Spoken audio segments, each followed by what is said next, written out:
సన్నీ డియోల్ కొత్త Hindi cinema Jat release అయి నిన్న ఆదివారంతో 18 రోజులు కంప్లీట్ అయింది. ఈ 18 రోజుల గ్రాస్ కలెక్షన్స్ చూస్తే ఇండియాలో ఈ సినిమా 96 కోట్లు గ్రాస్ కలెక్ట్ చేస్తే ఓవర్సీస్ నుంచి 12 కోట్లు గ్రాస్ వచ్చింది. అలా టోటల్గా 18 రోజుల్లో జాట్ సినిమా 108 కోట్లు గ్రాస్ కలెక్ట్ చేసింది. ఇక అందులో జిఎస్టీ తీసేస్తే ఇండియా నెట్ కలెక్షన్స్ వచ్చేసి 80 కోట్లు ఉంది.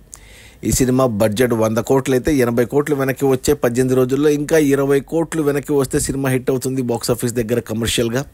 ఈరోజు సోమవారం వర్కింగ్ డే, ఇక నాకు తెలిసి కష్టమే 20 కోట్లు రావడము. సో 20 కోట్లు నష్టాలే, బట్ సినిమా యావరేజ్ అని చెప్పాలి సినిమా కమర్షియల్గా బాక్సాఫీస్ దగ్గర. బట్ కంటెంట్ వైజ్ చూసుకుంటే సినిమా చాలా బాగుంది. నేను 2 సార్లు చూశాను. మన తెలుగు డైరెక్టర్ గోపిచంద్ మల్లేని అండ్ మన తెలుగు ప్రొడ్యూసర్లు Mythri movie makers and people media factory వాళ్ళు తీశారు. మన Telugu music director SS Thaman music. ఇక చాలామంది తెలుగు యాక్టర్లు ఉన్నారు. తెలుగులో ఆంధ్రప్రదేశ్లో జరిగినట్టు చూపించారు సినిమాను. సో సినిమా ఎవరైనా చూడకపోయింటే ఖచ్చితంగా చూడండి, థియేటర్స్లో ఖచ్చితంగా నచ్చుతుంది.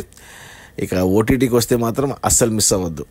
అది మన సన్నీ డియోల్ కొత్త హిందీ సినిమా జాట్ రిలీజ్ అయిన మొదటి 18 రోజుల్లో 108 కోట్ల గ్రాసు. అందులో నెట్ కలెక్షన్స్ వచ్చేసి 80 కోట్లు.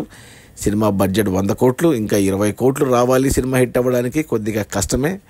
సినిమా కమర్షియల్గా యావరేజ్ అని చెప్పాలి బాక్సాఫీస్ దగ్గర, but content wise very good commercial adrenaline rush ఇచ్చే సినిమా. Okay, bye.